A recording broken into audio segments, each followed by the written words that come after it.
किया? इस रास्ते का किसी और को इल्म? सलाहुद्दीन शहर में दाखिल हो चुका है। ये तो घात में घात लग गई लेओना। मैंने उसके लिए एक बेहतरीन जाल बिछा रखा है। और अब तुम नतीजा भुगतने के लिए अपनी जान दो। तीनों को बचाने का कोई और रास्ता ढूंढ लूंगी। तीरंदाज! मेरी मलिका, यूं को छोड़कर नहीं जा सकता। अपना हिसाब अभी तुमसे बराबर करूंगा।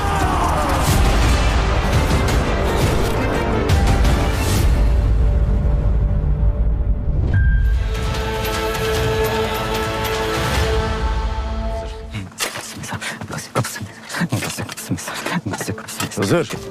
Gazze kapısı mezar. Gazze kapısı mezar. Gazze kapısı mezar. Gazze kapısı mezar. Gazze kapısı mezar. Gazze kapısı mezar. Gazze kapısı mezar. Gazze kapısı mezar. Gazze kapısı mezar. Gazze kapısı mezar.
Kara Tekin.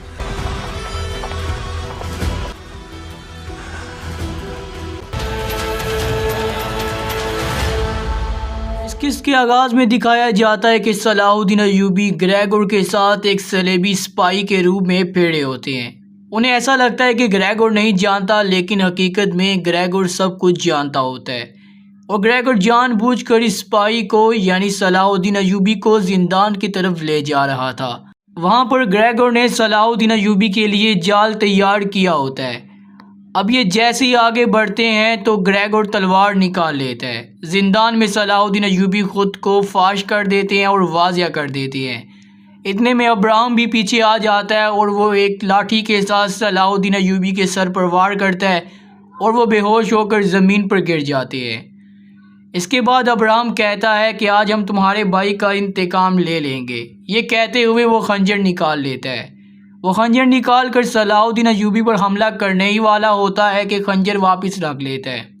जब Gregor ये देखता है कि Abraham ने खंजर वापस रख लिया, वो अब्राहम पर गुस्सा हो जाता है और कहता है कि आज हमें मारने का मौका मिला, हमें अपने भाई का बदला लेने का मौका मिला, तो तुम क्यों पीछे हट रहे हो। अब्राहम कहता है कि अभी मुझे सलाहुद्दीन की ज़रूरत है, इसलिए अभी मैं इसे नहीं मार सकता। मलिका विक्टोरिया जिसे सोफिया ने ज़ख्मी किया था, अब सोफिया ही उसके ज़ख्म दाग रही होती है और मलिका विक्टोरिया को भी शक होता है कि उस पर हमला करने वाली सोफिया ही थी। मलिका विक्टोरिया सोफिया से कहती है कि जब मुझ पर हमला हुआ तो तुम कहाँ थी, क्या तुमने मुझ पर हमला करने वाले को नहीं देखा था। जिसके जवाब में सोफिया कहती है कि नहीं, मैं नहीं जानती कि आप पर किसने हमला किया। खैर, इसके बाद दिखाया जाता है कि सलाहुद्दीन अय्यूबी के सिपाही गजा के बाहर इंतज़ार कर रहे होते हैं। इतने में सलेबी सिपाहियों का एक लश्कर वहाँ पर आ जाता है। ये उन सिपाहियों को देखते ही उन पर हमला कर देते हैं और इतने में उन पर ऐसा ज़ोरदार हमला किया जाता है कि वो वहीं पर ढेर हो जाती हैं। एक सिपाही असीस बे के हाथ में लग जाता है और फिर असीस बे उसका सर ज़मीन पर पटक पटक कर तोड़ देते हैं और उसकी मौत हो जाती है। इसके बाद असीस बे को मालूम हो जाता है चूँकि यहाँ पर सलेबी सिपाही मौजूद हैं, हम तो सलाहुद्दीन का इंतज़ार कर रहे हैं, तो इसका मतलब सलाहुद्दीन अय्यूबी किसी ख़तरे में है। अब यहाँ पर दिखाया जाता है कि कबीले में भी सभी लोग सलाहुद्दीन अय्यूबी के हवाले से परेशान थे कि वो तनहा गजा में चले गए हैं और चूँकि अब्राहम के आने के बाद गजा के इंतजामात सख्त कर लिए गए हैं तो गजा से बाहर आना तकरीबन नामुमकिन हो चुका है। इसलिए ये लोग सोच रहे थे कि अगर सलाहुद्दीन अय्यूबी ना आए तो हम गजा पर हमला करेंगे। अब सलाहुद्दीन अय्यूबी को कैद करने के बाद उन्हें जंजीरों के साथ बांध दिया जाता है। ग्रेगोर उनके सामने खड़ा होता है। वो सलाहुद्दीन अय्यूबी को गुस्सा दिलाने की कोशिश करता है, लेकिन सलाहुद्दीन अय्यूबी कहते हैं कि जिस तरीके से मैंने तुम्हारे भाई को मारा था इसी तरीके से मैं तुम्हें मारूंगा। अब ये सुनकर ग्रेगोर खुद पर काबू नहीं रख पाता और वो सलाहुद्दीन अय्यूबी को जान से मारने की कोशिश करता है, लेकिन फिर उसे याद आता है कि अगर ऐसा किया तो अब्राहम उसे नहीं छोड़ेगा। अब्राहम जिसका मकसद ईसाइयों का साथ देना नहीं बल्कि अपने खुफिया मकासद के साथ वो इन सरजमीनों पर आया था। ये एक यहूदी लीडर है जो कि तारीखी किरदार भी है और तारीख में भी इसके ऐसे ही बेहुदा कारनामे मौजूद हैं। इस दौर में जहाँ मुसलमान मुख्तलिफ रियासतों के नीचे बिखर गए थे, इसी तरह यहूदी मुसलमानों से ज़्यादा बिखरे हुए थे। मुसलमानों के पास तो फिर भी अब्बासी और सल्जूकी रियासत की शक्ल में मजबूत रियासतें मौजूद थी, लेकिन यहूदियों के पास कोई भी ऐसी सल्तनत मौजूद नहीं थी। अब यहाँ पर अब्राहम का मकसद एक यहूदी रियासत का क़याम था और तमाम तर यहूदियों का इत्तेहाद था। इसके लिए उसके पास एक संदूक था जो यहूदियों के लिए नहायत अहम था।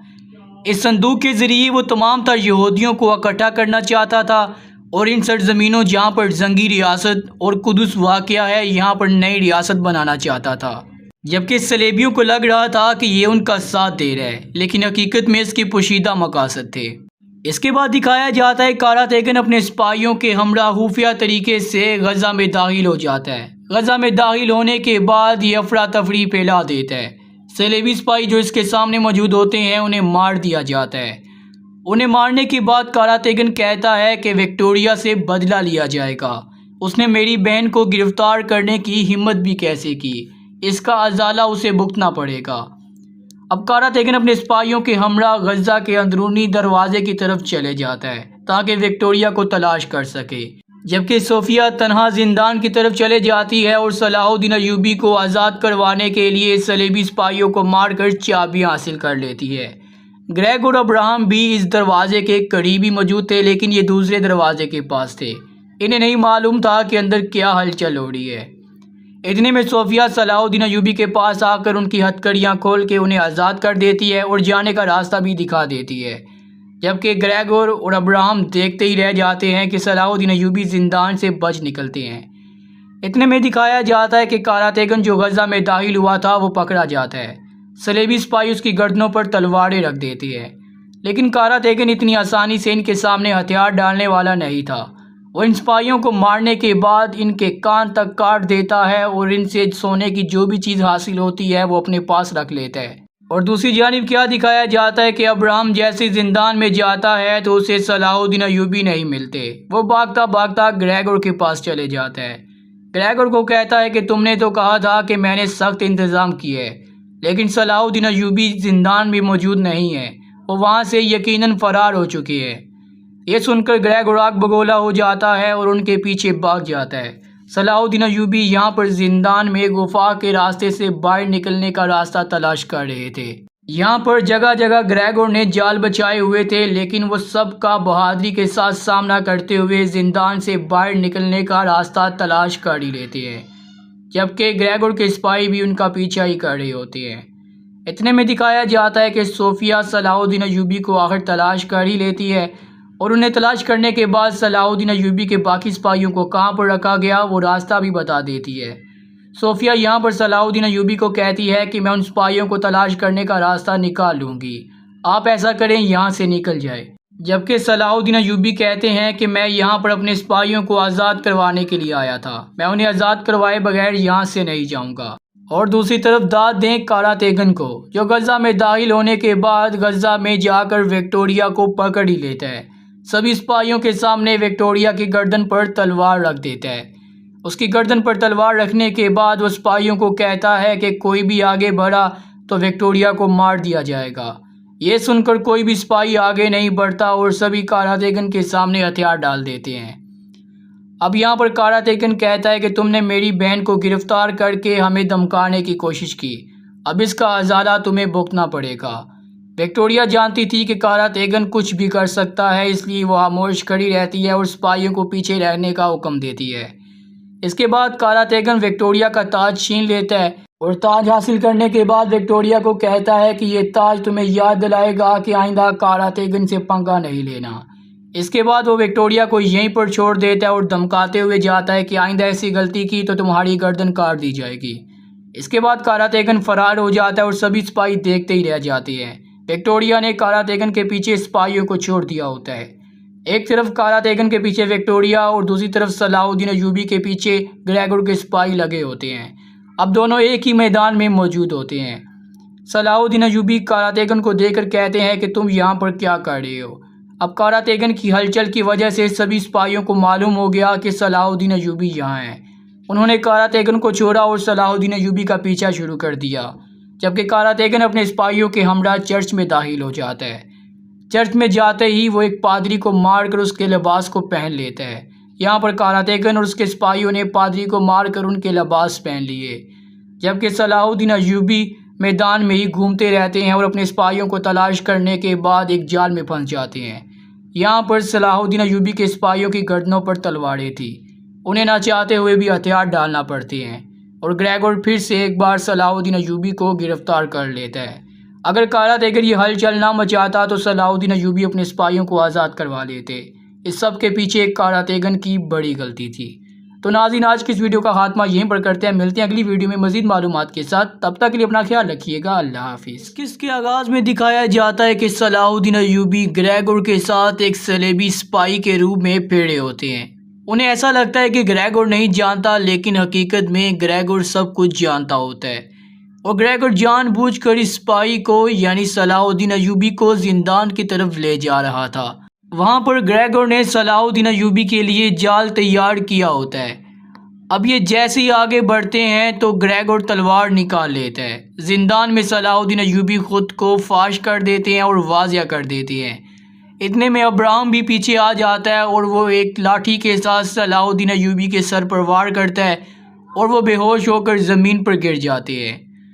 इसके बाद अब्राहम कहता है कि आज हम तुम्हारे भाई का इंतकाम ले लेंगे। ये कहते हुए वो खंजर निकाल लेता है। वो खंजर निकाल कर सलाहुद्दीन अय्यूबी पर हमला करने ही वाला होता है कि खंजर वापस रख लेता है। जब ग्रेगोर ये देखता है कि अब्राहम ने खंजर वापस रख लिया, वो अब्राहम पर गुस्सा हो जाता है और कहता है कि आज हमें मारने का मौका मिला, हमें अपने भाई का बदला लेने का मौका मिला, तो तुम क्यों पीछे हट रहे हो। अब्राहम कहता है कि अभी मुझे सलाहुद्दीन की ज़रूरत है, इसलिए अभी मैं इसे नहीं मार सकता। मलिका विक्टोरिया, जिसे सोफिया ने ज़ख्मी किया था, अब सोफिया ही उसके ज़ख्म दाग रही होती है और मलिका विक्टोरिया को भी शक होता है कि उस पर हमला करने वाली सोफिया ही थी। मलिका विक्टोरिया सोफिया से कहती है कि जब मुझ पर हमला हुआ तो तुम कहाँ थी, क्या तुमने मुझ पर हमला करने वाले को नहीं देखा था। जिसके जवाब में सोफिया कहती है कि नहीं, मैं नहीं जानती कि आप पर किसने हमला किया। खैर, इसके बाद दिखाया जाता है कि सलाहुद्दीन अय्यूबी के सिपाही गजा के बाहर इंतज़ार कर रहे होते हैं। इतने में सलेबी सिपाहियों का एक लश्कर वहाँ पर आ जाता है। ये उन सिपाहियों को देखते ही उन पर हमला कर देते हैं और इतने में उन पर ऐसा ज़ोरदार हमला किया जाता है कि वो वहीं पर ढेर हो जाती हैं। एक सिपाही असीस बे के हाथ में लग जाता है और फिर असीस बे उसका सर ज़मीन पर पटक पटक कर तोड़ देते हैं और उसकी मौत हो जाती है। इसके बाद असीस बे को मालूम हो जाता है चूँकि यहाँ पर सलेबी सिपाही मौजूद हैं, हम तो सलाहुद्दीन का इंतज़ार कर रहे हैं, तो इसका मतलब सलाहुद्दीन अय्यूबी किसी ख़तरे में है। अब यहाँ पर दिखाया जाता है कि कबीले में भी सभी लोग सलाहुद्दीन अय्यूबी के हवाले से परेशान थे कि वो तनहा गजा में चले गए हैं और चूँकि अब्राहम के आने के बाद गजा के इंतजामात सख्त कर लिए गए हैं तो गजा से बाहर आना तकरीबन नामुमकिन हो चुका है। इसलिए ये लोग सोच रहे थे कि अगर सलाहुद्दीन अय्यूबी ना आए तो हम गजा पर हमला करेंगे। अब सलाहुद्दीन अय्यूबी को कैद करने के बाद उन्हें जंजीरों के साथ बांध दिया जाता है। ग्रेगोर उनके सामने खड़ा होता है। वो सलाहुद्दीन अय्यूबी को गुस्सा दिलाने की कोशिश करता है, लेकिन सलाहुद्दीन अय्यूबी कहते हैं कि जिस तरीके से मैंने तुम्हारे भाई को मारा था इसी तरीके से मैं तुम्हें मारूंगा। अब ये सुनकर ग्रेगोर खुद पर काबू नहीं रख पाता और वो सलाहुद्दीन अय्यूबी को जान से मारने की कोशिश करता है, लेकिन फिर उसे याद आता है कि अगर ऐसा किया तो अब्राहम उसे नहीं छोड़ेगा। अब्राहम, जिसका मकसद ईसाइयों का साथ देना नहीं बल्कि अपने खुफिया मकासद के साथ वो इन सरजमीनों पर आया था, ये एक यहूदी लीडर है जो कि तारीखी किरदार भी है और तारीख में भी इसके ऐसे ही बेहुदा कारनामे मौजूद हैं। इस दौर में जहाँ मुसलमान मुख्तलिफ रियासतों के नीचे बिखर गए थे, इसी तरह यहूदी मुसलमानों से ज़्यादा बिखरे हुए थे। मुसलमानों के पास तो फिर भी अब्बासी और सल्जूकी रियासत की शक्ल में मजबूत रियासतें मौजूद थी, लेकिन यहूदियों के पास कोई भी ऐसी सल्तनत मौजूद नहीं थी। अब यहाँ पर अब्राहम का मकसद एक यहूदी रियासत का क़याम था और तमाम तर यहूदियों का इत्तेहाद था। इसके लिए उसके पास एक संदूक था जो यहूदियों के लिए नहायत अहम था। इस संदूक के ज़रिए वो तमाम तर यहूदियों को इकट्ठा करना चाहता था और इन सरजमीनों जहाँ पर जंगी रियासत और कुदस वाक़या है यहाँ पर नई रियासत बनाना चाहता था। जबकि सलेबियों को लग रहा था कि ये उनका साथ दे रहा है, लेकिन हकीकत में इसके पोशीदा मकासद थे। इसके बाद दिखाया जाता है कारा तेगन अपने सिपाहियों के हमरा खुफिया तरीके से गजा में दाखिल हो जाता है। गजा में दाखिल होने के बाद ये अफरा तफरी फैला देता है। सलेबी सिपाही जो इसके सामने मौजूद होते हैं उन्हें मार दिया जाता है। उन्हें मारने के बाद कारा तेगन कहता है कि विक्टोरिया से बदला लिया जाएगा। उसने मेरी बहन को गिरफ्तार करने की हिम्मत भी कैसे की, इसका अजाला उसे भुगतना पड़ेगा। अब कारा तेगन अपने सिपाहियों के हमरा गजा के अंदरूनी दरवाजे की तरफ चले जाता है ताकि विक्टोरिया को तलाश कर सके, जबकि सोफिया तनहा जिंदान की तरफ चले जाती है और सलाहुद्दीन अय्यूबी को आज़ाद करवाने के लिए सलेबी सिपाहियों को मारकर चाबियां हासिल कर लेती है। ग्रेग और अब्राहम भी इस दरवाजे के करीबी मौजूद थे, लेकिन ये दूसरे दरवाजे के पास थे। इन्हें नहीं मालूम था कि अंदर क्या हलचल हो रही है। इतने में सोफिया सलाहुद्दीन अय्यूबी के पास आकर उनकी हथकड़ियाँ खोल के उन्हें आज़ाद कर देती है और जाने का रास्ता भी दिखा देती है, जबकि ग्रेगोर और अब्राहम देखते ही रह जाते हैं कि सलाहुद्दीन अय्यूबी जिंदान से बच निकलते हैं। इतने में दिखाया जाता है कि कारा तेगन जो गजा में दाखिल हुआ था वो पकड़ा जाता है। सलेबी सिपाही उसकी गर्दनों पर तलवारें रख देते हैं, लेकिन कारा तेगन इतनी आसानी से इनके सामने हथियार डालने वाला नहीं था। वो इन सिपाहियों को मारने के बाद इनके कान तक काट देता है और इनसे सोने की जो भी चीज़ हासिल होती है वो अपने पास रख लेता है। और दूसरी जानिब क्या दिखाया जाता है कि अब्राहम जैसे ज़िंदान में जाता है तो उसे सलाहुद्दीन अय्यूबी नहीं मिलते। वो भागता भागता ग्रेगोर के पास चले जाता है। ग्रेगोर को कहता है कि तुमने तो कहा था कि मैंने सख्त इंतज़ाम किए, लेकिन सलाहुद्दीन अय्यूबी ज़िंदान में मौजूद नहीं है, वो वहाँ से यकीनन फ़रार हो चुकी है। ये सुनकर ग्रेगोर आग बगोला हो जाता है और उनके पीछे भाग जाता है। सलाहुद्दीन अय्यूबी यहाँ पर जिंदान में गुफा के रास्ते से बाहर निकलने का रास्ता तलाश कर रहे थे। यहाँ पर जगह जगह ग्रेगोर ने जाल बचाए हुए थे, लेकिन वो सब का बहादुरी के साथ सामना करते हुए जिंदान से बाहर निकलने का रास्ता तलाश कर ही लेते हैं, जबकि ग्रेगोर के सिपाही भी उनका पीछा ही कर रहे होते हैं। इतने में दिखाया जाता है कि सोफिया सलाहुद्दीन अय्यूबी को आखिर तलाश कर ही लेती है और उन्हें तलाश करने के बाद सलाहुद्दीन अय्यूबी के बाकी सिपाहियों को कहाँ पर रखा गया वो रास्ता भी बता देती है। सोफिया यहाँ पर सलाहुद्दीन अय्यूबी को कहती है कि मैं उन सिपाहियों को तलाश करने का रास्ता निकाल लूँगी, आप ऐसा करें यहाँ से निकल जाए। जबकि सलाहुद्दीन अय्यूबी कहते हैं कि मैं यहाँ पर अपने सिपाहियों को आज़ाद करवाने के लिए आया था, मैं उन्हें आज़ाद करवाए बगैर यहाँ से नहीं जाऊँगा। और दूसरी तरफ दाद दें कारा तेगन को, जो गज़ा में दाखिल होने के बाद गज़ा में जाकर विक्टोरिया को पकड़ ही लेता है। सभी सिपाहियों के सामने विक्टोरिया की गर्दन पर तलवार रख देता है। उसकी गर्दन पर तलवार रखने के बाद वो सिपाहियों को कहता है कि कोई भी आगे बढ़ा तो विक्टोरिया को मार दिया जाएगा। ये सुनकर कोई भी सिपाही आगे नहीं बढ़ता और सभी कारा तेगन के सामने हथियार डाल देते हैं। अब यहाँ पर कारा तेगन कहता है कि तुमने मेरी बहन को गिरफ्तार करके हमें धमकाने की कोशिश की, अब इसका अज़ाला तुम्हें भुगतना पड़ेगा। विक्टोरिया जानती थी कि कारा तेगन कुछ भी कर सकता है, इसलिए वो खामोश खड़ी रहती है और सिपाहियों को पीछे रहने का हुक्म देती है। इसके बाद कारा तेगन विक्टोरिया का ताज छीन लेता है और ताज हासिल करने के बाद विक्टोरिया को कहता है कि ये ताज तुम्हें याद दिलाएगा कि आइंदा कारा तेगन से पंगा नहीं लेना। इसके बाद वो विक्टोरिया को यहीं पर छोड़ देता है और धमकाते हुए जाता है कि आइंदा ऐसी गलती की तो तुम्हारी गर्दन काट दी जाएगी। इसके बाद कारा तेगन फरार हो जाता है और सभी सिपाही देखते ही रह जाते हैं। विक्टोरिया ने कारा तेगन के पीछे सिपाहियों को छोड़ दिया होता है। एक तरफ कारा तेगन के पीछे विक्टोरिया और दूसरी तरफ सलाहुद्दीन अय्यूबी के पीछे ग्रेगोर के सिपाही लगे होते हैं। अब दोनों एक ही मैदान में मौजूद होते हैं। सलाहुद्दीन अय्यूबी कारा तेगन को देखकर कहते हैं कि तुम यहाँ पर क्या कर रहे हो। अब कारा तेगन की हलचल की वजह से सभी सिपाहियों को मालूम हो गया कि सलाहुद्दीन अय्यूबी यहाँ हैं। उन्होंने कारा तेगन को छोड़ा और सलाहुद्दीन अय्यूबी का पीछा शुरू कर दिया, जबकि कारा तेगन अपने सिपाहियों के हमरा चर्च में दाखिल हो जाता है। चर्च में जाते ही वो एक पादरी को मारकर उसके लिबास को पहन लेता है। यहाँ पर कारा तेगन और उसके सिपाहियों ने पादरी को मारकर उनके लिबास पहन लिए, जबकि सलाहुद्दीन अय्यूबी मैदान में ही घूमते रहते हैं और अपने सिपाहियों को तलाश करने के बाद एक जाल में फंस जाते हैं। यहाँ पर सलाहुद्दीन अय्यूबी के सिपाहियों की गर्दनों पर तलवारें थी, उन्हें ना चाहते हुए भी हथियार डालना पड़ते हैं और ग्रेगोर फिर से एक बार सलाहुद्दीन अय्यूबी को गिरफ्तार कर लेता है। अगर कारा तेगन ये हलचल ना मचाता तो सलाहुद्दीन अय्यूबी अपने सिपाहियों को आज़ाद करवा लेते। इस सब के पीछे एक कारा तेगन की बड़ी गलती थी। तो नाज़रीन, आज की इस वीडियो का खात्मा यहीं पर करते हैं। मिलते हैं अगली वीडियो में मज़ीद मालूमात के साथ। तब तक के लिए अपना ख्याल रखिएगा। अल्लाह हाफिज़।